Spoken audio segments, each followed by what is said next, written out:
Hello everyone and welcome back to our new video. So we love photo into FaceApp, excited to basically do something with it, maybe try a new filter, doing something else, but instead of seeing your transform safely, you get a frustrating message. No face detected.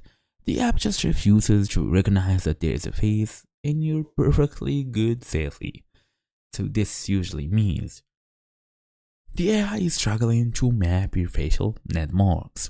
According to troubleshooting guides, FaceApp works best with clear front-facing photos where your face is well lit and basically well seen. Extreme angles, heavy shadows, or obscured features can confuse the detection system.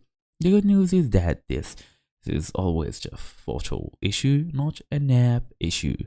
So fast and easy as usual, let's get started. First and first, you can use a well-lit front-facing photos just like this one's. For example, as you see here, face detection relies on seeing distant facial features including the eyes, lips, whatsoever. So take a photo in natural even light or use your phone's front-facing camera in good conditions.